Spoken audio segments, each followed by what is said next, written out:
This episode of the Swell Pod is brought to you in partnership with Kiln. Kiln provides flex office space for teams and individuals. Their all-inclusive set of amenities helps startups, creatives, and entrepreneurs alike get work done. Learn more about Kiln at kiln.co. What does it take to create something that never existed before? What does it take to challenge the status quo? What does it take to change the world? This is the Swell Podcast. We're passionate about the seed of an idea and how it swells into a movement. Take a journey with us as we seek the answers to those three questions through the stories of thought leaders, world builders, game changers, disruptors, and other pleasantly rebellious humans who've ventured out into the unknown on a personal journey to do something novel, innovative, creative, or disruptive. So, Spencer, who do we have as our guest today? Oh, well, yes. This is Brett Boydell. So in today's episode, we speak to the head of design collaboration for Bentley Motor cars. And he has worked for Bentley for actually over 20 years. And he used to lead the interior design team in producing some of the world's most influential, beautiful luxury cars. Not I have one at home or anything, but we dive into his thoughts about Bentley's design process, Bentley's culture, and their vision for the future actually beyond the car. Want to know what that means? Join us in the session. What stood out to you in the session, Josh? I loved the story. There was a story shared about generational story about sitting in the back of a Bentley and what that meant for, I think that was a customer, right? The smell of sitting in the back of a Bentley and the feeling of that and what that meant for the person as they grew up into a future Bentley customer. I loved that. Also the personal touches that they put. I think he mentioned something about signing the engine, which is incredible. Like just a lot from an experience standpoint that I thought was really cool. It seemed to speak the same kind of language that we love to hear and to speak, you know? So it was like kindred spirits. I felt like this episode, really good stuff. Yeah, no, it was good. It was good. And good friend of mine as I grew up as well. So all these years later, he's taken a path that's just, blew me away. All right, well, let's get into it. Yeah, be sure to like and subscribe, and we'll see you guys next time. All right, see you guys.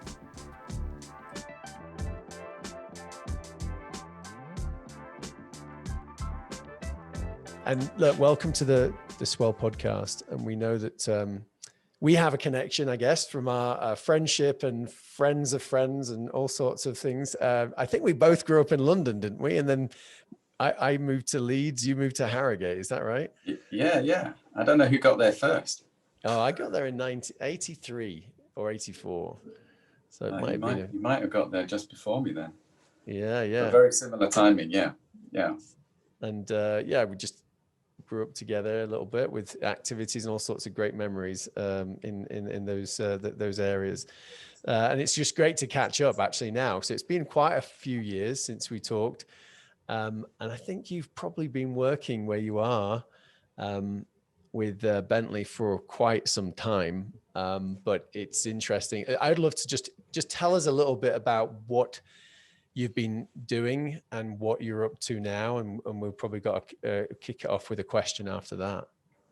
Okay, so you're right. I've been at Bentley since 2001 officially. I actually originally went to Bentley for 6 months. That was in 2000 for a 6-month placement as part of my degree. And it was almost kind of like a 6-month work experience. But while I was there, the studio and the company was developing. Volkswagen had bought them a couple of years previously. They brought in a new design director. There was a new studio. And I walked into the studio and the Continental GT was a full-size clay model sat there. And of course, at the time, it was actually Rolls-Royce and Bentley. And there was a huge pivotal change happening within the whole structure of the strategy for the company. And so I timed that one quite well without any knowledge. I just thought I've always been an interior guy. And I thought, well, if I'm going to design interiors, then Rolls-Royce and Bentley is not a bad place to go. And so I went there to just learn for 6 months to try and gain as much experience as possible. But while I was there, I ended up designing for Mulliner, which is a branch, almost a coach building branch of Bentley. They do all the special cars, all the one-offs. I did a show car that went to the Paris Motor Show, a special interior for it. And then my boss kind of said, "Can you stay and finish your degree from here?" So I said, "Yeah, okay. If you want to pay me, I can do that." And I did my degree in the evenings, and they supported me, and I was able to finish my degree, graduate, and automatically just became part of the design team in Bentley. And then over that time, of course, the company continued to evolve from this kind of big old man car into much more GT, much more performance orientation. They went back to Le Mans, and they won Le Mans. And so that really spurred a whole new set of events and design thinking within where the future of Bentley as a brand can be. Rolls-Royce separated, went to BMW, and there was a complete focus on where the future of Bentley could be. And so I've been fortunate to be instrumental in working as a designer on the interior of most of the cars that you will have seen associated with Bentley, as well as special projects, and also focused quite a lot of my time on some of the concept cars, which as a designer are kind of, the pinnacle of what we get to do, because we get to have an awful lot of fun, and people don't say no as much, which I guess as a designer is what we always dream of, is just kind of wild creation, and really pushing the envelope and innovation. And so that's been a lot of fun to kind of forecast where the future of a brand is through concept cars and through show cars. Has been a lot of fun. So in 2015, I worked on the Speed 6 concepts. We did a second one in 2017, which was the Speed 6E, was the first time Bentley predicted their link into an electric future. And then our centenary in 2019, I focused a team, and nothing is ever just me. I'm always part of a team, and I've been fortunate to lead the teams for both of those concepts. 2019 was our 100-year anniversary.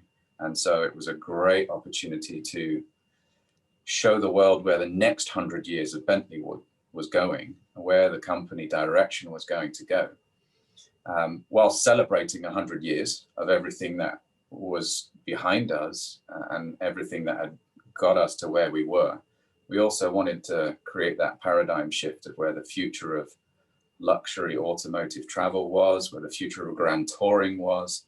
So we created a concept called EXP 100 GT.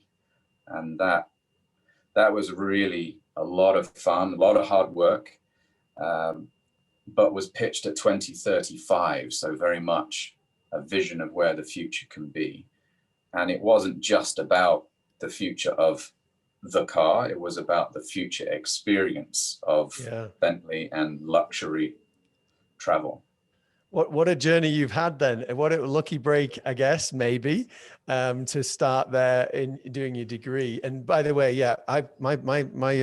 my driveway is full of Bentleys, and I know exactly what you're talking about when you're talking about those interiors. It's I know the back of my hand, but it's how you said you know the cars. But what I want to take just back before we kind of maybe dive into a little bit around the design and maybe even the design thinking, your approaches to innovating, really. Why interiors? What was it that you found right back when, what did you fall in love with?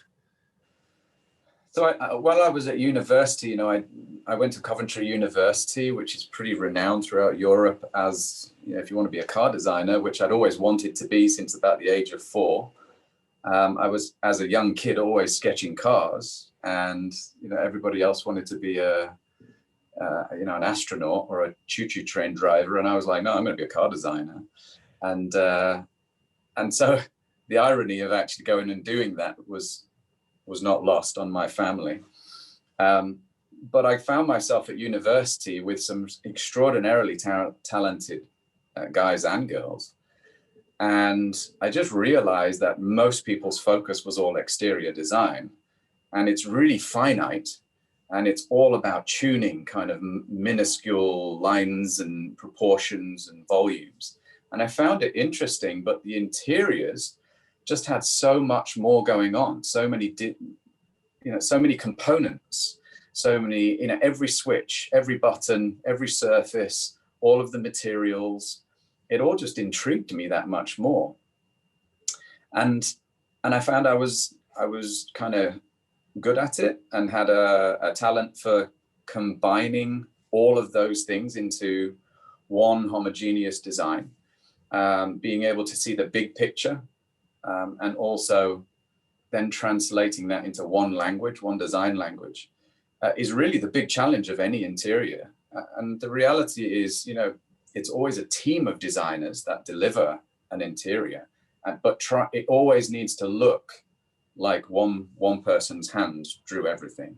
It all came from one person's mind, and that's a challenge in itself. I guess it was the scale of the challenge that really intrigued me. Yeah. No, I love that.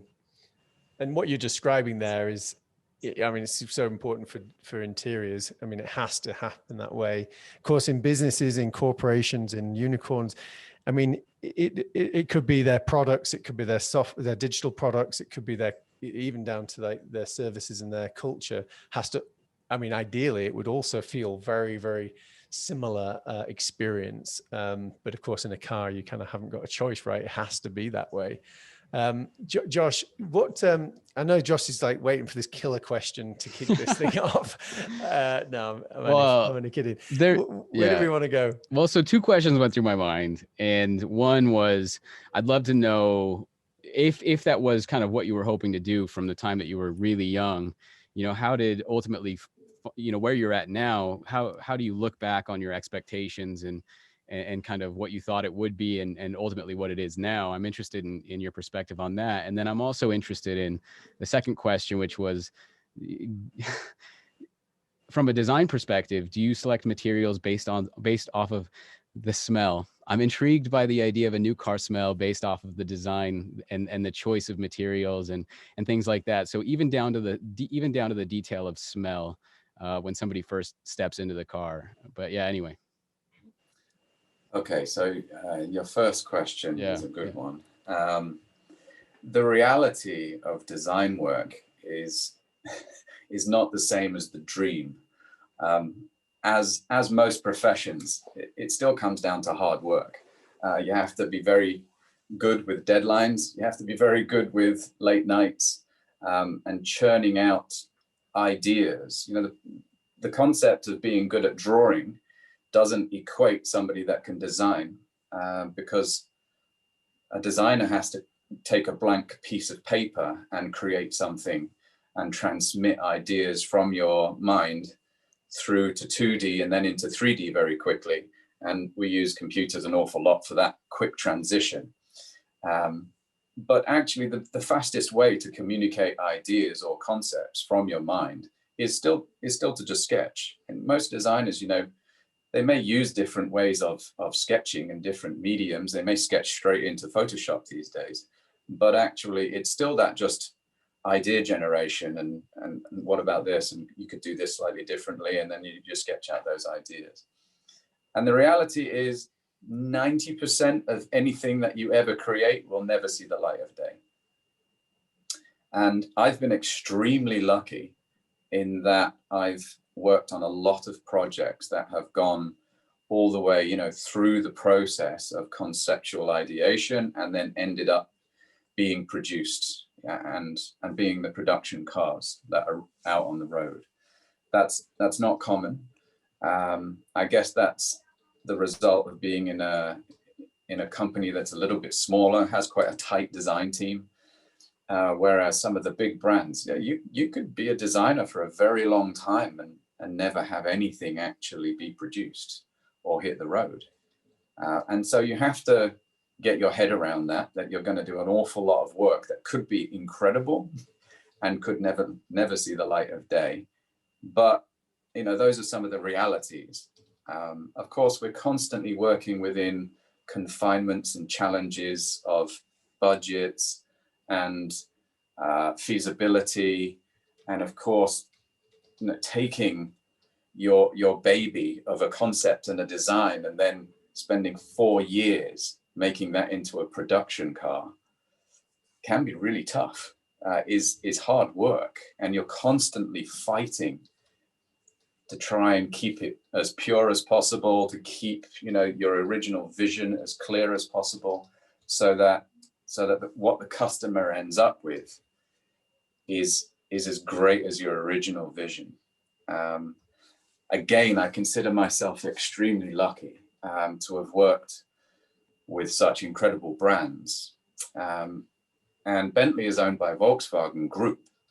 And so I've been able to also work within some of the other brands within the group as well and do projects with them. So I've been extremely spoilt because the cars I've designed in my lifetime have been Rolls Royces, Bentleys, and Bugattis. I come from a perspective of really, really spoiled designer. And so when I create a vision and when I see something and then, create imagery and work with a team to develop that, the reality is actually better because of the materials, because of the way the craftsmanship and the artisans that then develop that vision into a reality, because I'm working with the very top level of materials, the very top level of engineers who are pushing extremely hard to try and make that vision a reality for our customers. And so that's a rare reality for a designer, where the thing that hits the road is better than the thing that you thought of, because you couldn't even quite envisage just how wonderful those materials and the craftsmanship could be.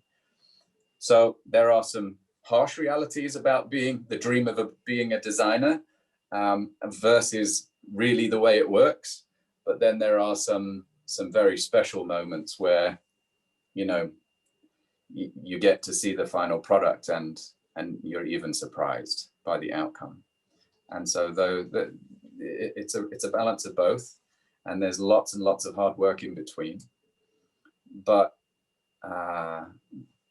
yeah, I think jumping to your second question about materials, we have a whole department dedicated to material development, and of course at the moment also constantly pushing for what else beyond kind of wood, leather, and metal are we looking to cloak our interiors in. And we're looking more and more about sustainable materials, alternatives, so that vegans might have an opportunity to have a luxury experience in a car. We're looking at a lot of materials and fabrics, because actually, for instance, when we designed the Queen's car for the Queen, she doesn't sit on leather. The driver sits on leather. She sits on fabric. She sits on wool, and a special fabric. And so actually, leather is not the pinnacle of luxury. It's what we've become used to, and it's got huge practicalities, and it works because it lasts for so long. And even when it gets old, it develops a beautiful patina if it's the right quality.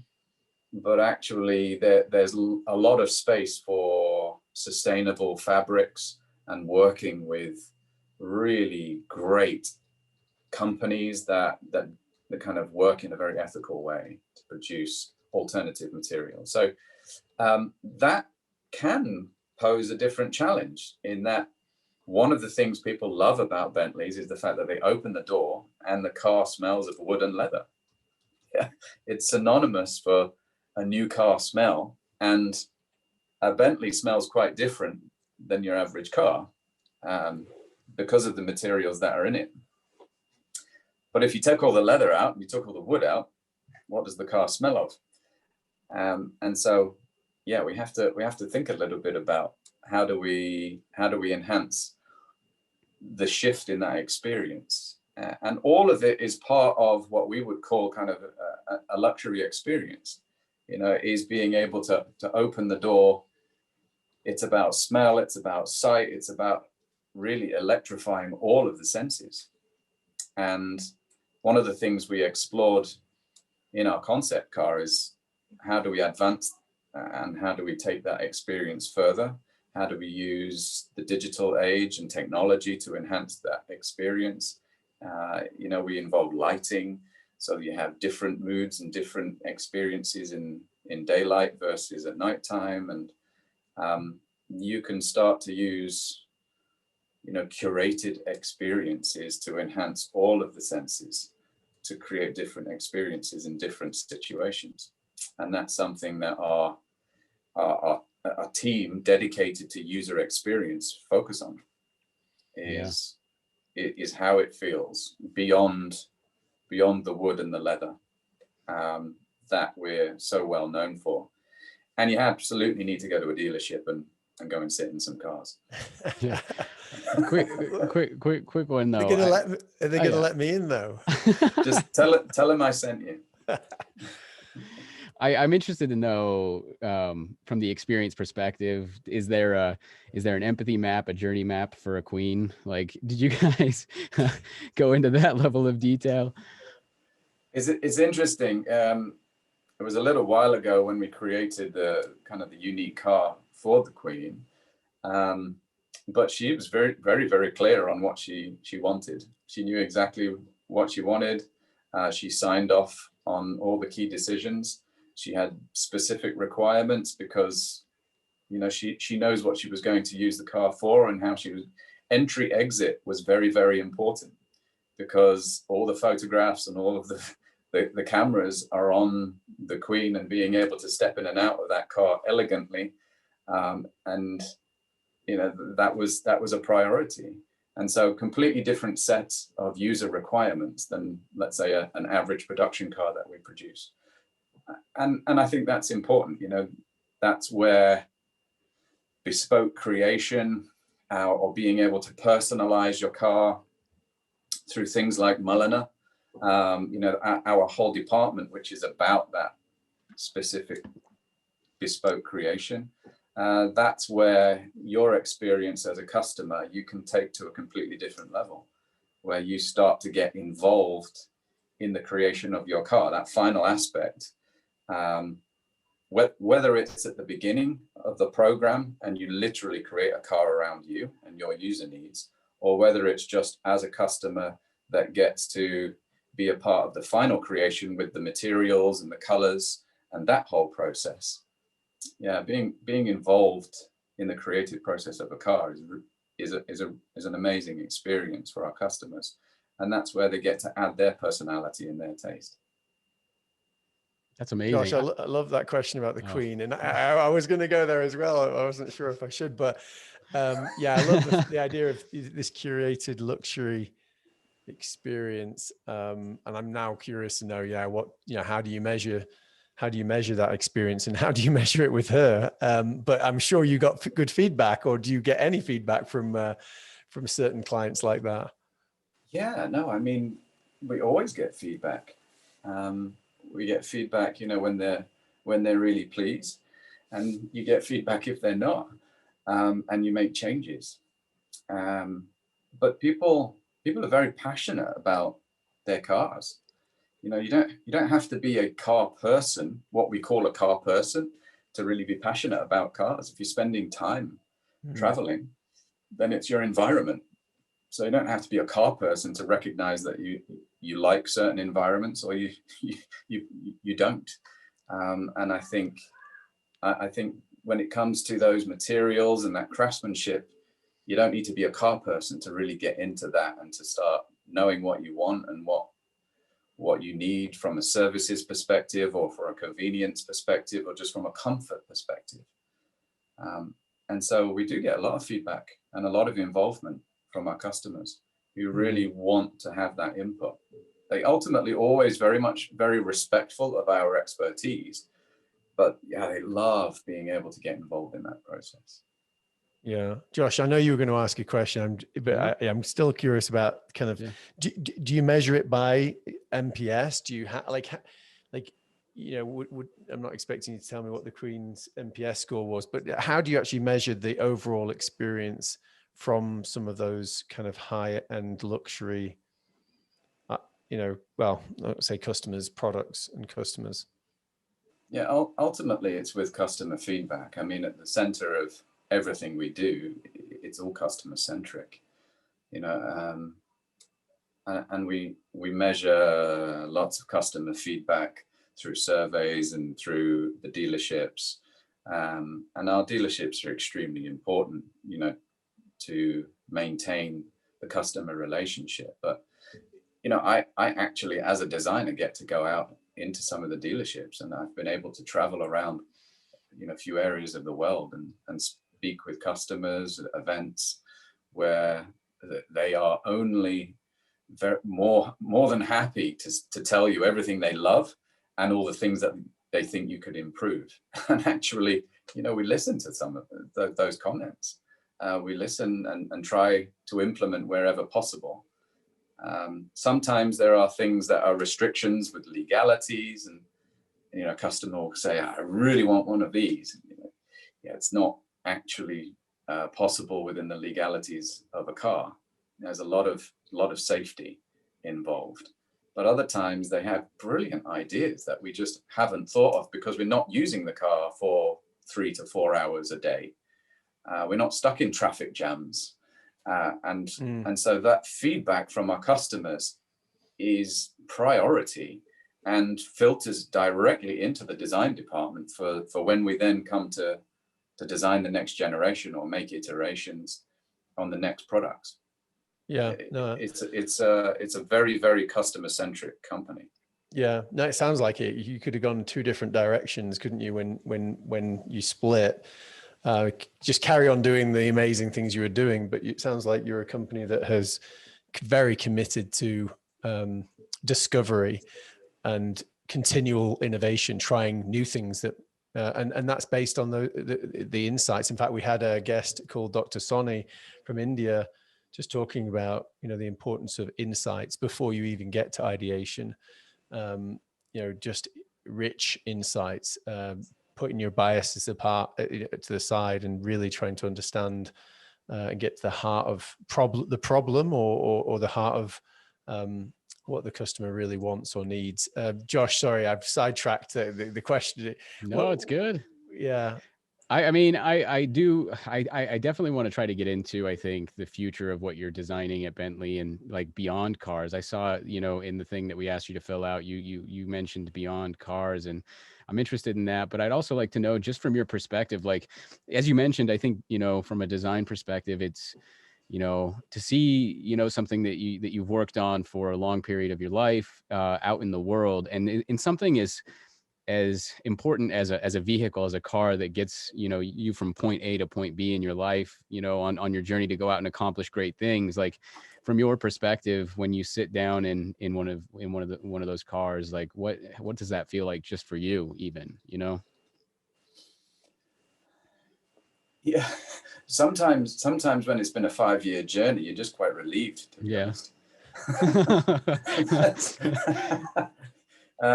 A lot of the time, when the car finally makes it to the motor show or the launch event or whatever it is, you're really nervous about what the feedback will be.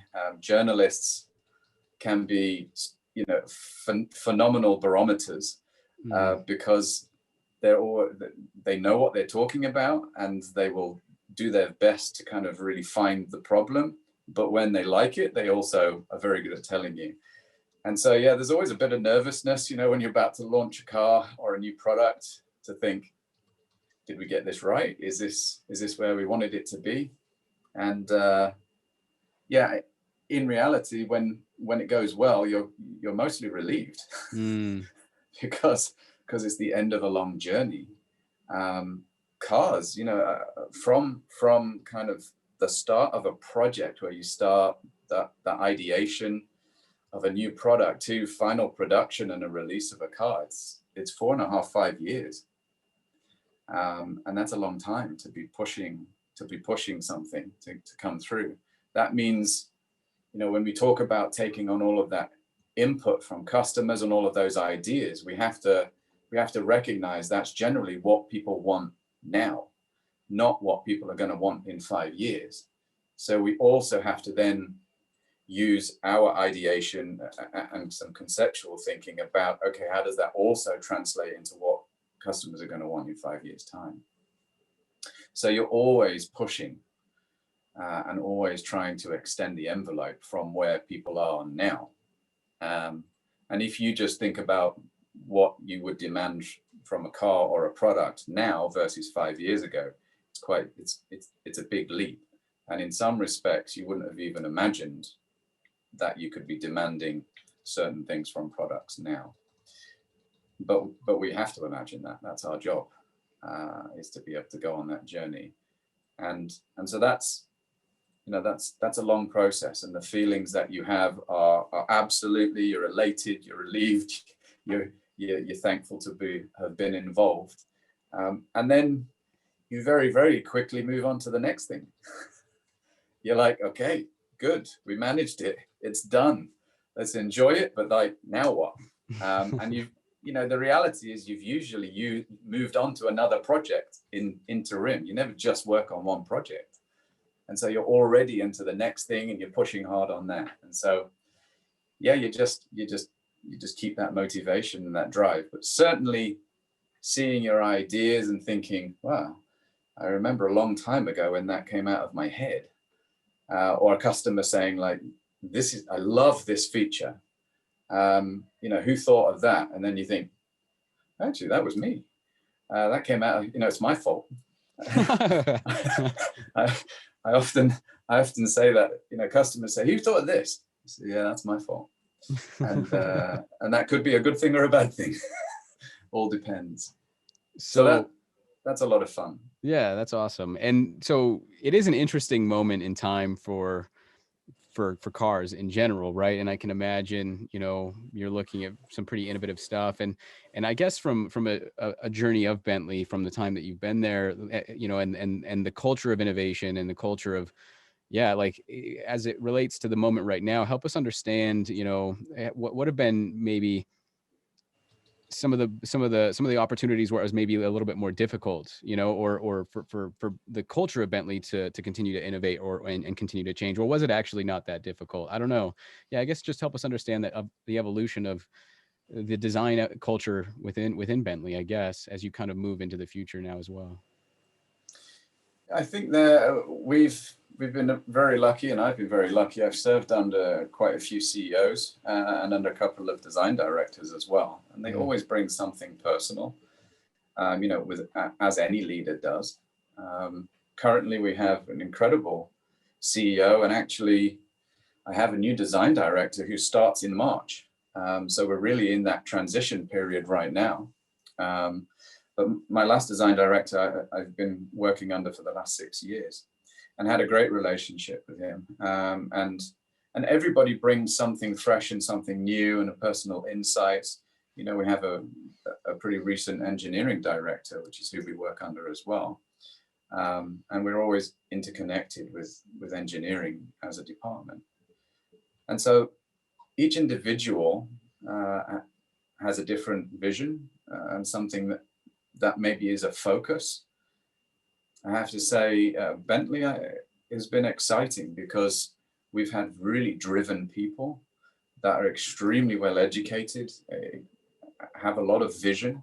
I guess the biggest challenge for a designer would be if they were working with people who didn't share the vision of the future. And that's actually rarely the case. I find myself in a very fortunate position where I've been able to work with teams that once we were able to work together and actually see what we were trying to achieve, it's my job and designers' jobs to create the vision that people can see. But if you've kind of co-created that together and then been able to illustrate that and everybody's bought into it, then actually that process of productionization and the challenge of, when you're hitting all the brick walls that are saying you can't do it and it's not possible, and my favorite one is it's impossible. And I get that a lot. that in reality, overcoming those challenges is so much easier when you're working with an cross-functional team that all shares the same vision, or at least has bought into what that vision needs to be. And I think that comes from really good leadership, top down. And I think we're very fortunate. Bentley's always had great leadership. Adrian Hallmark is our current CEO.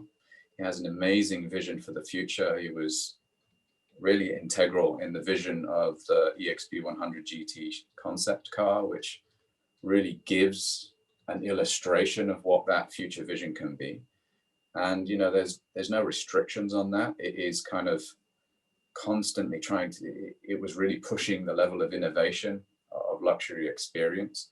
And it went beyond the car as well. It connected into let's say, the ecosystem of the luxury world, and started to expand on what those experiences could be and how they could be curated, and expanded also beyond the car itself, which is really something I'm starting to focus on, is extending the design language of Bentley beyond the car as well, which is a vastly developing area, and something that's becoming really important to a lot of companies, especially luxury companies, where connectivity and technology is enabling services and experiences to be able to go beyond just each individual product, and actually they can be linked. And so that's a huge area of innovation. But I've never had the kind of negative experience of thinking I was being held back. And I think that's really key. And that's partly the onus is on me as a designer to make sure that I've done my job properly to inspire, and to help people to be able to see maybe beyond what's right here and way beyond. And then, like I say, when everybody's bought in, you all charge together. And then that's when stuff changes. That's when stuff happens. Yeah, that's great. I'm interested, Spencer, do you want to hop in? Well, I tell you what I was thinking. Yeah. Just what road signs, what kind of signposts have culturally have actually encouraged you to take those risks. Obviously, you made that decision. I'm going to speak up. I'm going to encourage my team. But are there any other things that you can think of that may be distinctive about Bentley's culture that encourages that risk taking and speaking your mind and kind of pursuing what you believe in? I guess the external perception of Bentley is not necessarily that we're a risk-taking company. Mm-hmm. We're founded in tradition, and we're founded in Britishness, and that's not synonymous with risk-taking. Mm-hmm. But I think the reality is, when it comes to any luxury product, we're working on emotions, because it's not a necessity. There are a lot of products that can fulfill necessity, and Bentley is a luxury product which has to go way, way beyond necessity.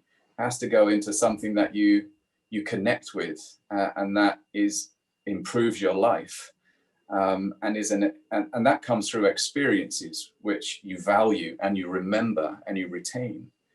And I've spoken to so many customers that talk about, as a young child, having a relative or somebody that they knew, and they were taken in a Bentley, and they just never forgot the experience. And it's always been their aspiration to own a car, to own a Bentley, and to be able to have that experience themselves. And I always think that's just an amazing thing, that a product has such an impact on you that it locks a memory in your mind that creates motivation to live your life in a certain way so that you can aspire to have something, not so that it's an object, but so that it's something that you can continue those experiences in. I think that's an amazing thing. But in reality, to keep that I guess that ball so far ahead, to constantly be leading, innovation, to be leading design, to be leading craftsmanship, in a way that we're always ahead of the competition, so that we can justify the price of our vehicles and the luxury status of our vehicles, means that you have to be pushing, because otherwise there's no differentiation. And cars are in an interesting place right now, because differentiation has often come through performance. It's often come through, 0 to 60, it's a top speed, engine power and torque. And we're moving into a realm and a time period where electric cars are going to level that. It's just, all cars will have amazing performance, amazing acceleration. And a lot of the things that have differentiated cars to this point, and made one car, have an amazing experience versus another, are going to change, are going to be quite different. And the things that we value are going to be different. And that's where, going back to, like was said, the smells, the touch, the feel, the quality, the understanding that that's been handmade, and that there's been human investment into that particular product. Those things actually will be the areas of differentiation, along with design, and then the way that you can use technology to enhance those experiences. So the reality is, I can't imagine people say, name one risk-taking company to me, and Bentley's the first one to come to mind. But if we're not pushing the envelope, then we're not relevant, because we have to be at the forefront of what's defining luxury experiences, because that is that's what gives it the value. And so in our own way, we're constantly having to innovate and push and kind of change where the envelope is, or where people's expectations are, so that we're inspiring people and they're emotionally engaged in what that product can provide. Yeah, I love that. I'd love to know more about can you kind of paint a picture of how you are creating the future then? Like, what type of things are you looking at, and how do you actually approach reimagining the future as a design team? That's my question. Actually, Josh, that's one question. Should we go down that avenue, or have you got something much better than mine? No, I'm sure you have. I was thinking the same thing, but from like that experience perspective, because the experience of cars in general is changing beyond cars, right? And from your guys' perspective, I think, just to add on to your question, Spencer, was, from an experience perspective, I would love to know what the breadth of experience looks like now at that point, like the touch points beyond the car, and kind of, when you think about it from an experience perspective, how are you looking at it as well? Yeah. I think the experience side of things, or let's say the future of experiences, is about being able to tailor and bespoke to each individual customer. We have customers that are hugely successful, and very often they know what they want, and they expect something to deliver. My mind is always about delivering just a little bit more than expectation. And I think luxury experiences are the things that actually surprise and delight you. So the things that, this is my expectation here, and it actually goes just a little bit further and surprises me, and gives me something I wasn't expecting. That's luxury. That's the point of luxury for me. And I think that's what, as a company, we're constantly trying to develop, is how do we meet the expectations of our customers, and then how do we surpass those, and how do we bring this element of discovery and surprise and delight to the whole experience. And it can be something as small as a little element within the car, from my perspective, really good design, you shouldn't be able to take in one hit. So, you know, you shouldn't be able to look at a car and see everything that has been designed. You shouldn't be able to open the door and sit in a car and suddenly be able to just breathe in every element of design. Really good design should be a journey of discovery where you take it in, you have a set of experiences, but then as you live with a product, it gets better. There's not that many products that as you live with them, the experience enhances. And that's something that we're constantly trying to develop so that there's layers of design to every element.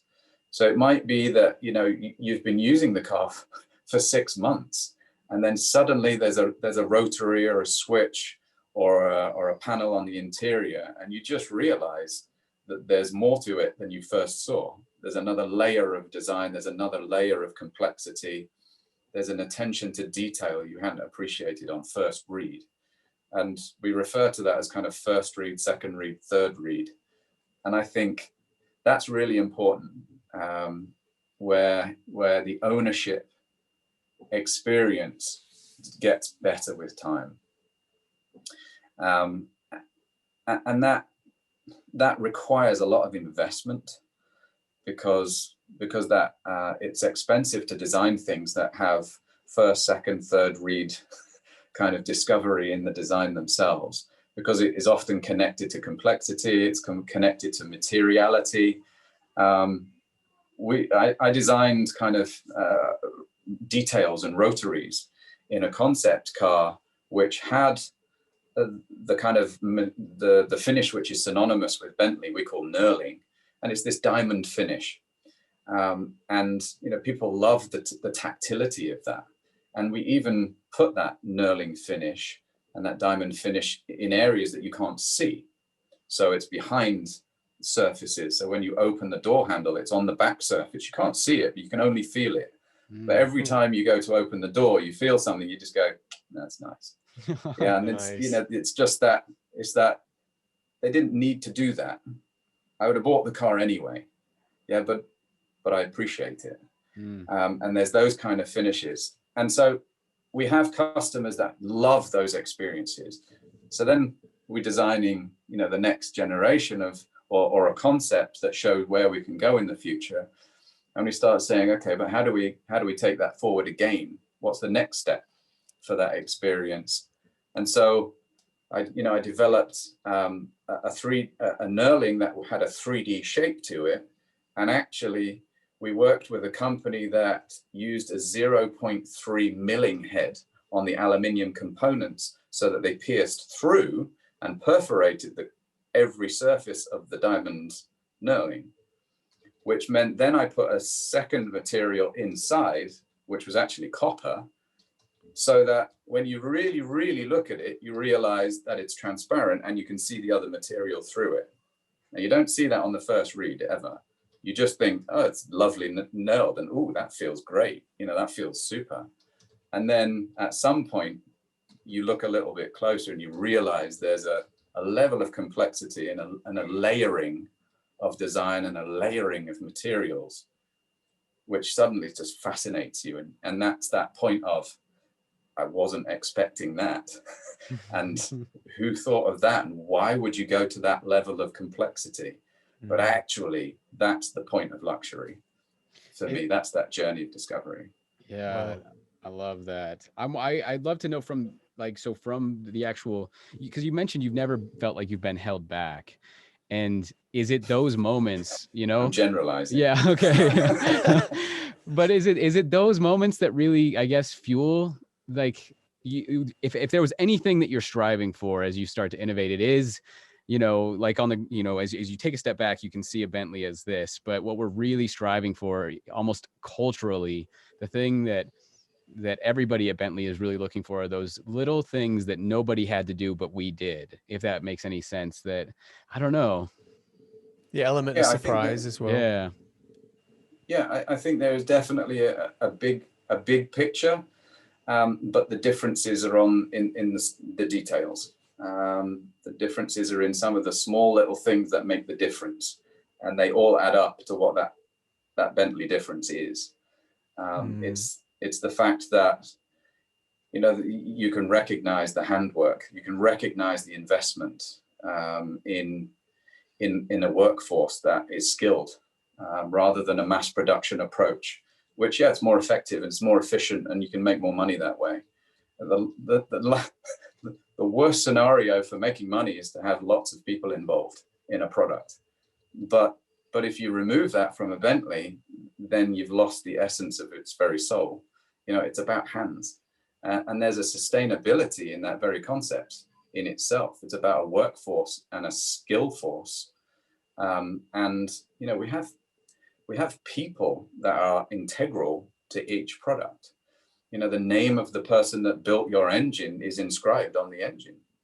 There's a little plaque about the person that built it. It's his name, and it's different.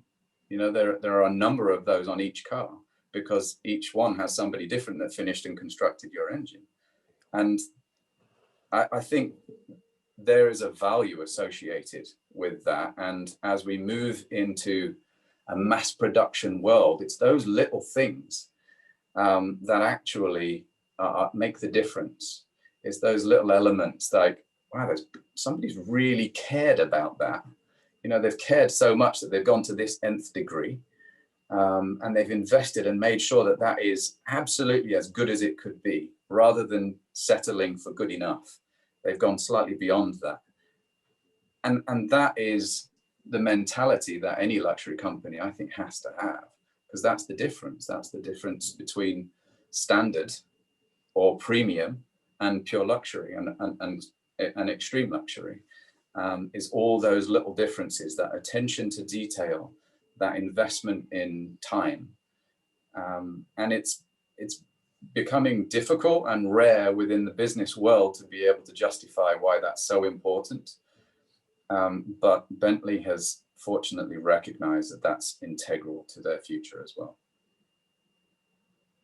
Well, I think you may have convinced us to get a Bentley and work for you and work for Bentley. We're sold. We're in. I wonder, and I know we're running out of time now, but I do wonder. Question for both of you, actually. What elements? Is this only for luxury Bentleys, right? If you examine an exceptional experience, I'm not sure I would have ever called it a luxury experience until now, but with customer service or with a different product altogether, are there certain truths and principles of what you're talking about that are still applicable? And I kind of assume there are, and I would say, well, which elements are actually applicable to anything you work on? Yeah, I think they absolutely are. I think we can all look at the experiences that we have, especially maybe with customer service, and what were the things that made something more valuable than another? What makes you think, I'm more than willing to pay a little bit extra so that I get that experience over another experience? And usually it's about the personal touch. It's about the fact that it was a pleasure. It was something that surpassed your expectations. And so those experiences can be associated with day-to-day scenarios. I think we can all kind of think, when was the last time I was really impressed with something? Something just completely went beyond my level of expectations. And it could have been a person, when it comes to just service and the way that they interacted with you. It could have been a product that just did something so well and so efficiently that you were surprised. And I always think the great measure of that is actually whether we remember it. It's whether it's impactful enough that it lodges in our mind. And usually we remember the really, really good and the bad. Those are the things we retain. And actually it's easier to remember the bad stuff sometimes, or the negative. But the really valuable experiences and the times where we're super impressed, they actually do all add up, I think, to create an impression of things that we value. Yeah, I love the way you think about it, honestly, and you have to because of the product and the company and the brand that you work for. But it is so applicable, I think, many of these things to things we've done in the past, and hope to continue to build in the future. That I actually just a few random thoughts, but the fact that they put the name, I forgot that that's what they do, right? The name of the colleague or the employee, inside the car. That's a cultural thing as well. That's, I mean, yes, it sends a message to your customer, but it sends a message to your people. your people, and it just, it's those fine details that make a difference to the culture and the brand of the. So I love that. I kind of, oh my goodness, we're running out of time. I'd love to know what you're working on, now that's, maybe we'll see in 4 or 5 years, not necessarily all the secrets, but the type of things that are exciting you about the future. I guess that's a question I'd throw out there. And then I think we need to wrap up probably. Josh, you probably got another killer question waiting.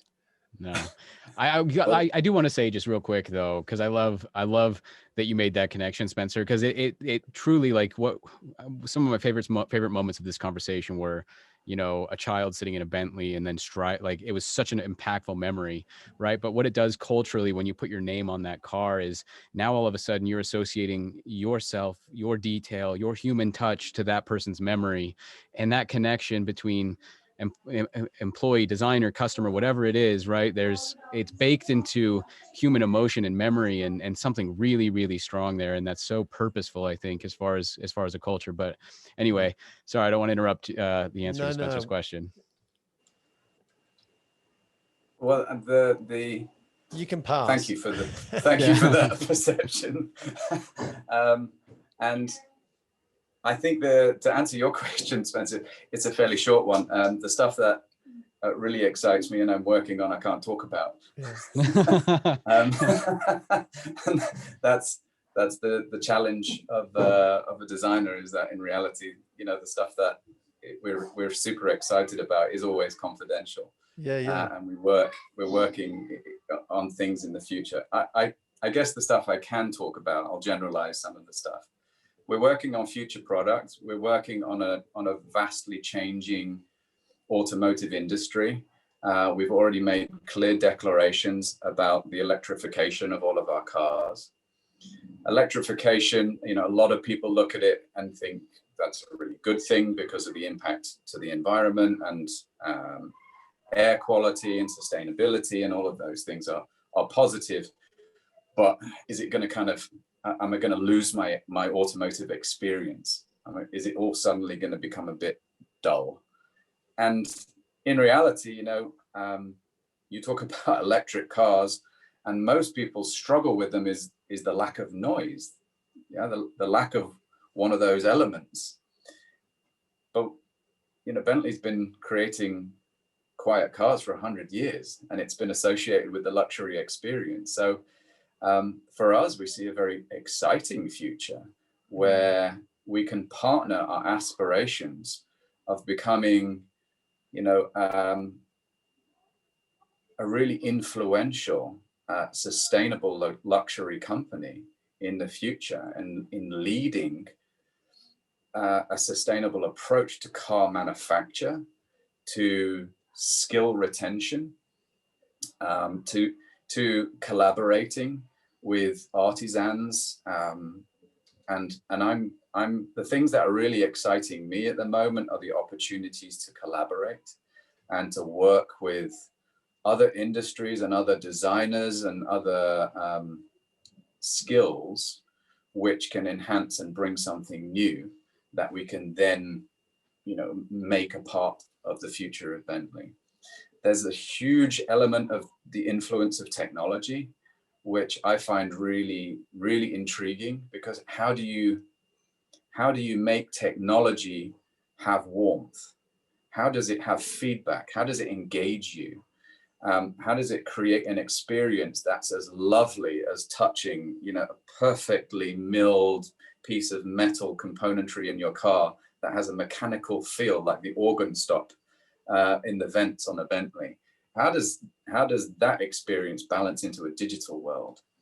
And that's really exciting to be trying to understand how you create that warmth from technology with the convenience of connectivity and convenience and efficiency in all of that. So those things are really exciting. I think we're in a pivotal moment in the mobility industry, and there's lots happening. And rather than being scared of that, I think at Bentley, we're just really excited about the next 100 years and everything that is in front of us and the opportunities that are in front of us as well. Wow. Well, it's fantastic. Josh, do you have anything else? I know we need to wrap up. No, just, yeah, are you interested in people following you like on social media, or if anybody wants to reach out to you, like, are you open to that from listening to this podcast? And if so, how can they get in touch or reach out to you or follow you? Yeah. I have no problem with that at all. I wouldn't say I was the biggest social media man in the world, but I'm on Instagram, I'm on LinkedIn, and so people are more than happy to reach out if they have questions or they're interested in, a future. I work a lot with some universities and students to try and also assist, in what paths may be in front of people. So absolutely happy to try and interact and help anybody that has questions. All right. Thanks for hanging out with us, everybody. We hope you enjoyed today's episode of the Swell Podcast. Be sure to like and subscribe. And if you did enjoy the podcast, please be sure to leave a review and get involved in the conversation on all the major socials at the Swell Pod. We'll see you next time. Thank you.